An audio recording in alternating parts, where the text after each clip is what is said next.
आप सभी लोग जानते हैं कि 4 अक्टूबर 2025 यानी शनिवार को पड़ रही है प्रदोष व्रत। और दोस्तों, यह वह तिथि है जो आश्विन मास में पड़ने वाली सबसे बड़ी तिथि प्रदोष व्रत है और इसका बहुत ही बड़ा और विशेष महत्व होता है। पूज्य गुरुजी ने कहा है कि अगर कभी भी मौका लग जाए तो आप लोगों को पीपल के पत्ते पर राम लिखकर बहुत छोटा सा उपाय करना है। इन दोनों का संयोग बहुत ही कम आता है। इसी के साथ में गुरुजी ने अपनी शिवपुराण कथा में बताया है कि इस दिन आपको एक पीपल के पत्ते पर राम वाला उपाय तो आपको अवश्य ही करना चाहिए, क्योंकि ऐसा दिन पूरे साल में सिर्फ एक ही बार आता है। और दोस्तों, आप सभी लोग जानते हो कि शनिवार का अगर सबसे बड़ा कोई उपाय है तो वह पीपल के पत्ते पर राम वाला उपाय। तो दोस्तों, शनिवार प्रदोष व्रत इस पीपल के पत्ते पर राम लिखकर बहुत छोटा सा उपाय करना है। बहुत सारे लोग होंगे जिन लोगों ने इस उपाय को ना किया हो, मतलब पूरा साल निकल गया, उन्होंने किसी भी दिन इस पीपल के पत्ते पर राम वाला उपाय को ना किया हो। पर दोस्तों, आपके पास एक पहला मौका बचा हुआ है, जो कि 4 अक्टूबर 2025 शनिवार प्रदोष व्रत के दिन है। इस दिन आप लोगों को इस वाले उपाय को जरूर कर लेना है। भले ही आपने पूरे महीने भर इस उपाय को ना किया हो, और अगर आपने इस आश्विन महीने के शनिवार प्रदोष व्रत के दिन अगर इस वाले उपाय को कर लिया तो आपको इस उपाय को करने का वह फल मिलेगा जिसकी आपने कभी कल्पना भी नहीं करी होगी। इसीलिए आप लोग इस वाले उपाय को एक बार जरूर कर लेना है, ताकि आप लोगों के हाथ से यह मौका ना जा सके और आपको इस उपाय को करने का फल मिल सके। दोस्तों, यह उपाय पंडित जी ने अपनी अभी की ही श्री शिव महापुराण की कथा में बताया है। जी, इस उपाय को आज हम आपको बहुत अच्छे से समझाने वाले हैं। इस वीडियो को देखने के बाद इस उपाय को समझने के लिए आपको कोई और वीडियो को देखने की जरूरत नहीं पड़ेगी। तो चलिए दोस्तों, उपाय को शुरू करते हैं। देखिए, इस आश्विन महीने के शनिवार प्रदोष व्रत के दिन ये इतना खास होता है, इतना महत्वपूर्ण होता है। देखा गया है कभी कभी बड़े बड़े पूजा पाठ अनुष्ठान से जो मनोकामना पूर्ण नहीं होते, वह आश्विन महीने की शनिवार प्रदोष व्रत के दिन एक छोटे से उपाय करने से ही आपकी मनोकामना पूर्ण हो जाती है। और बहुत सारे लोगों ने इस उपाय को किया भी है और उनको इस उपाय को करने का फल भी जरूर मिला है। अगर आप लोग भी इस उपाय को करना चाहते हैं तो आप इस उपाय को पहले अच्छे से समझ लेना, सुन लेना, उसके बाद करना। आपको इस उपाय का फल जरूर मिलेगा।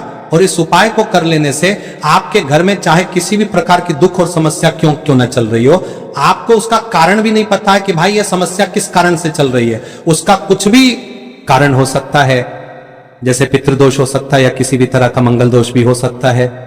तो इस दिन आप लोगों को ये वाला उपाय कर लेना है।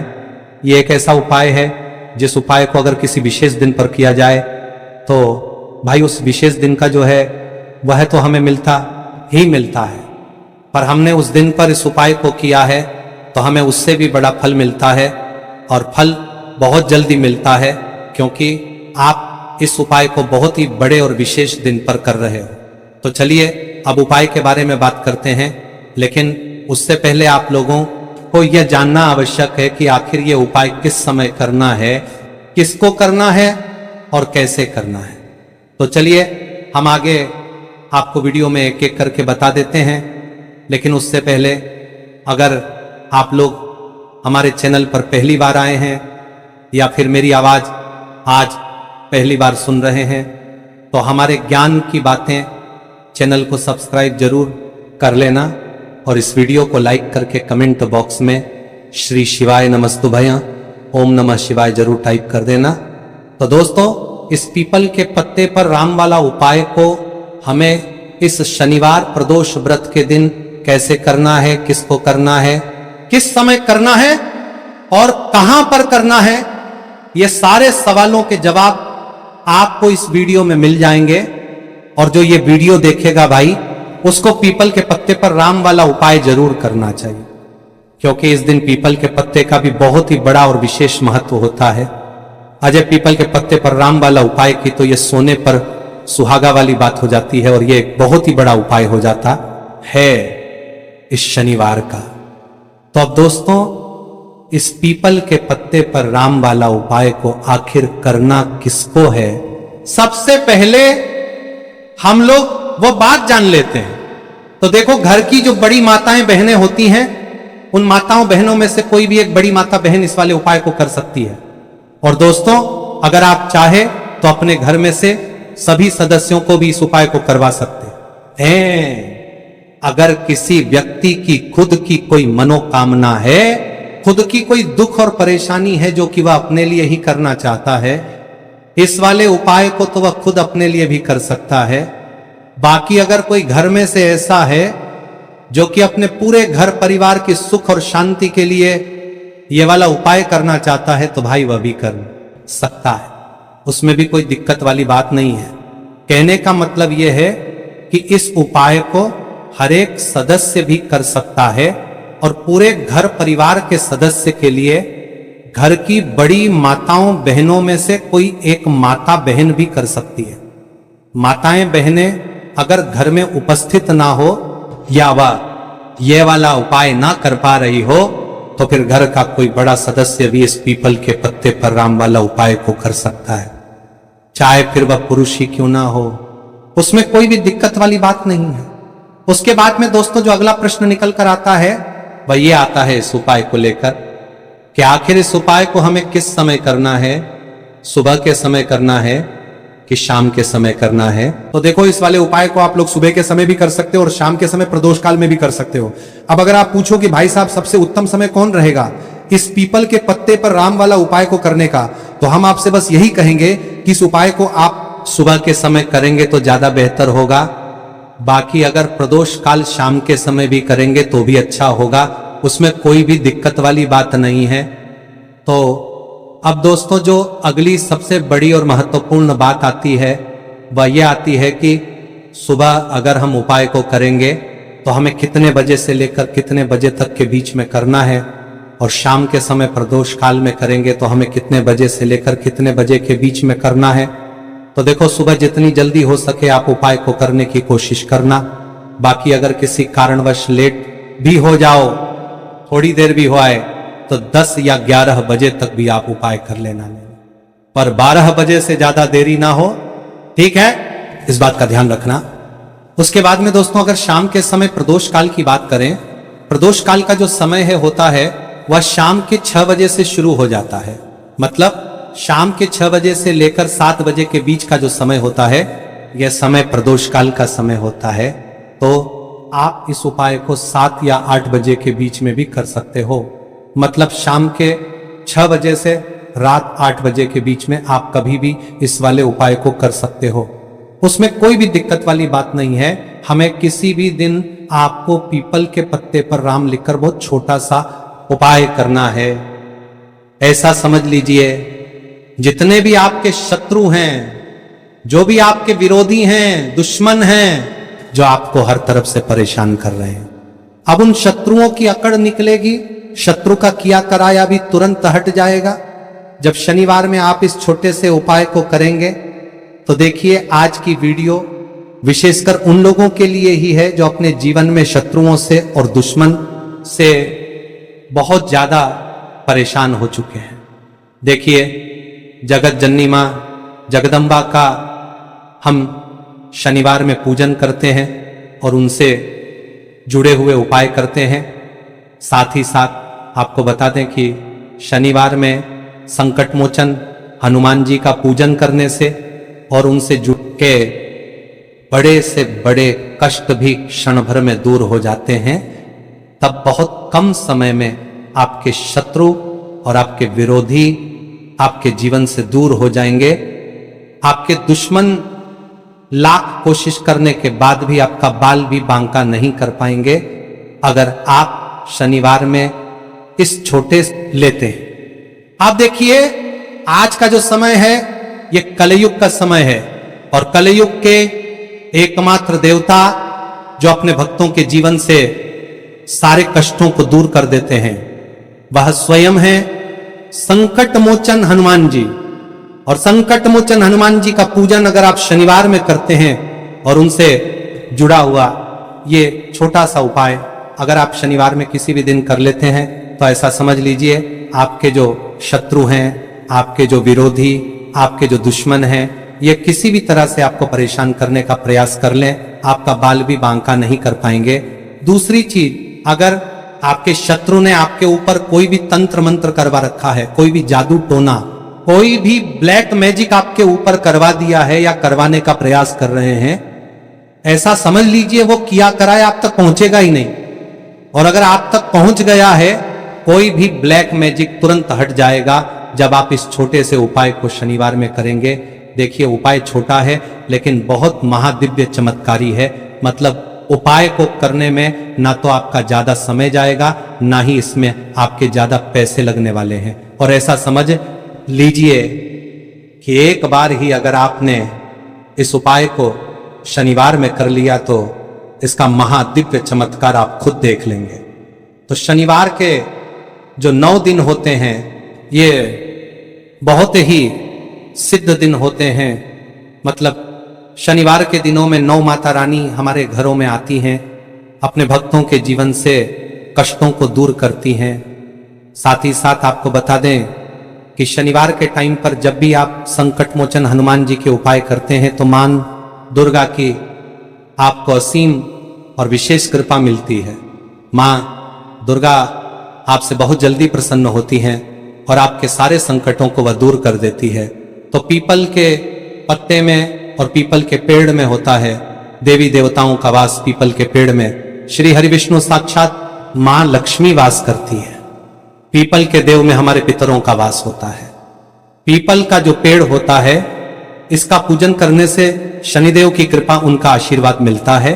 और पीपल का पत्ता जो है इसका उपाय शनिवार में करने से व्यक्ति के जीवन से बड़े संकट और कष्ट दूर हो जाते हैं, जिसमें कि शत्रु और आपके दुश्मन जो हैं ये पूरी तरह परास्त हो जाएंगे, चारों खाने चित हो जाएंगे और कभी भी आपका कुछ नहीं बिगाड़ पाएंगे। अगर ये उपाय आप करते हैं तो देखिए ये उपाय स्त्रियां भी कर सकती हैं, पुरुष भी कर सकती हैं, पुरुष भी कर सकते हैं। किसी भी दिन आप इस उपाय को कर सकते हैं, ठीक है ना। इसमें दिन आपको नहीं देखना है कि किस दिन करें, जिस दिन आप चाहा उस दिन इस उपाय को आप कर सकते हैं। तो शनिवार प्रदोष व्रत के दिन आपको पीपल का पत्ता तोड़ना नहीं है, उसे एक दिन पहले ही तोड़कर आप पीपल का पत्ता लें। आया गिरा हुआ जो पत्ता होता है पीपल का वह आप ले लें, ठीक है ना। बस इस चीज का आपको ध्यान रखना है कि शनिवार के दिन पीपल के पेड़ से कोई भी पत्ता हम नहीं तोड़ते हैं। इस चीज का आपको विशेष ध्यान रखना है। तो आपको लेना है पीपल का एक पत्ता और शुद्ध जल से उसे साफ कर लेंगे पहले, जिससे कि धूल मिट्टी अगर पीपल के पत्ते पर हो तो वह हट जाए। फिर गंगा जल का थोड़ा सा छिड़काव यानी थोड़ी सी छींटे आपको इस पीपल के पत्ते पर मारनी है और इस पीपल के पत्ते को फिर कपड़े से पोंछकर आपको साफ कर लेना है, बिल्कुल सूखा लेना है। अब आपको लेना है थोड़ा सा सिंदूर, जो केसरिया वाला सिंदूर आता है, थोड़ा सा जल डाल के इसे गीला कर लेंगे और इसी सिंदूर से इस पीपल के पत्ते पर आपको भगवान राम का नाम लिखना है। अब किससे लिखेंगे? माचिस की तीली ले सकते हैं, उससे लिख सकते हैं। किसी भी तरह से आपको भगवान राम का नाम इस पीपल के पत्ते पर लिखना है। लिख लिया, एक आपको चमेली के तेल का या सरसों के तेल का दीपक तैयार करना है और एक कोई भी आपको लेनी है मिठाई। मिठाई में यहां पर आप बूंदी का प्रसाद ले सकते हैं, बेसन का लड्डू ले सकते हैं और अगर आप इमरती ले लेते हैं तो यह और भी उत्तम है। देखिए इमरती का जो भोग होता है यह संकट मोचन हनुमान जी को बहुत ज्यादा प्रिय है। अब ये सारी चीजें लेकर आपको जाना है संकट मोचन हनुमान जी के मंदिर में। तो देखिए सबसे पहले आपको संकट मोचन हनुमान जी के सामने यह दीप प्रज्वलित करना है जो आप लेकर के गए हैं। चाहे आपने चमेली के तेल का दीपक तैयार करा है या सरसों के तेल का, सबसे पहले दीपक आप जला देंगे और दीप जलाने के बाद आपको जो पीपल का पत्ता आप लेकर के गए थे, वह पत्ता आपको संकट मोचन हनुमान जी को अर्पित करना है, वहां चढ़ाना है। और जो भी भोग में आप लेकर के गए हैं, चाहे आपने बेसन के लड्डू लिए, बूंदी का प्रसाद लिया, या फिर इमरती, जो भी कुछ आपने लिया है उसका भोग लगाना है।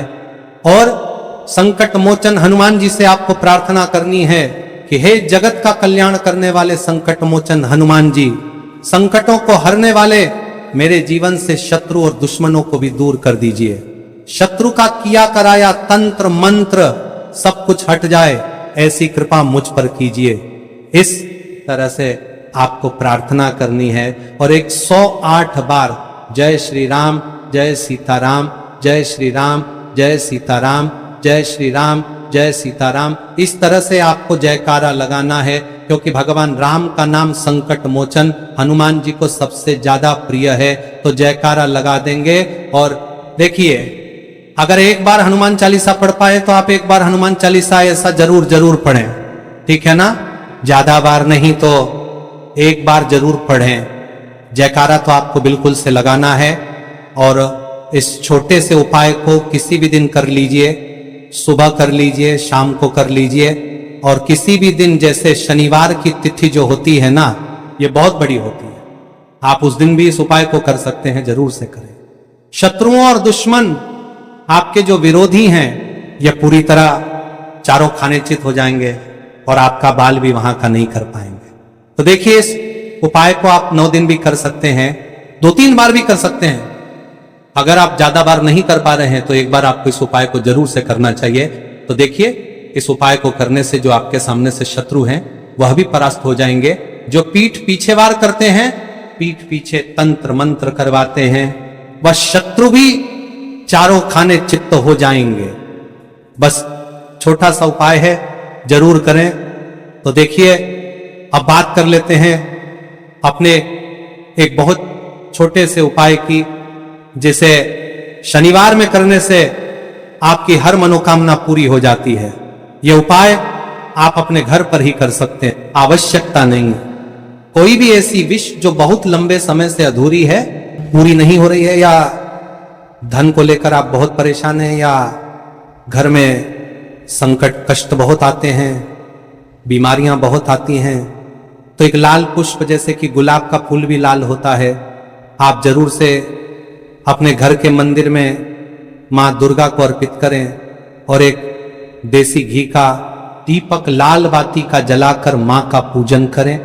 शनिवार में अगर लाल रंग से जुड़ा हुआ यह उपाय आप करते हैं, आपकी सारी मनोरथ, सारी मनोकामनाएं मां पूरा कर देंगी। क्योंकि लाल रंग मां दुर्गा को बहुत प्रिय है। और कैसे यह हल्दी वाला जलते आश्विन महीने का शनिवार के दिन जब आप अपने घर में डालते हैं, छींट है, उपाय को करते हैं, तो सीधे सीधे मां लक्ष्मी आपसे प्रसन्न होकर आपके घर में आती हैं और श्री हरि विष्णु के साथ आती हैं। स्थिर लक्ष्मी का आपके घर में वास होता है। कहने का मतलब है कि फिर कभी भी मां लक्ष्मी आपके घर को छोड़कर नहीं जाती है। जो लोग कहते हैं कि हमारे घर में धन तो आता है लेकिन चला जाता है लेकिन फिजूल खर्ची बहुत है। धन तो घर में आता है लेकिन तिजोरी कभी धन से भरी नहीं रहती है, खाली हो जाती है। तो 90 पर लोग ऐसे होते हैं जिनके जीवन में यह समस्या होती है कि हमारे घर में स्थिर लक्ष्मी का वास नहीं है। देखिए, हम सभी चाहते हैं ना कि मां लक्ष्मी और श्री हरि विष्णु हमेशा हमारे घर में रहे, उनका आशीर्वाद बना रहे। हम हमारे जीवन के जितने भी दुख हैं उनका सामना जो है बहुत आसानी से कर सके। देखिए, जब व्यक्ति के पास पैसा नहीं होता है ना, तो वह बहुत सारे कष्ट दुख उसके जीवन में जब आते हैं उनका सामना भी नहीं कर पाता है। वह पूरी तरह से सफल होता है, क्योंकि आपके घर में पॉजिटिव एनर्जी, सकारात्मक ऊर्जा आ जाती है। ठीक है ना? तो इतना करने के बाद आपको क्या करना है? एक लोटे के अंदर या एक कटोरी, किसी भी चीज के अंदर आपको अपने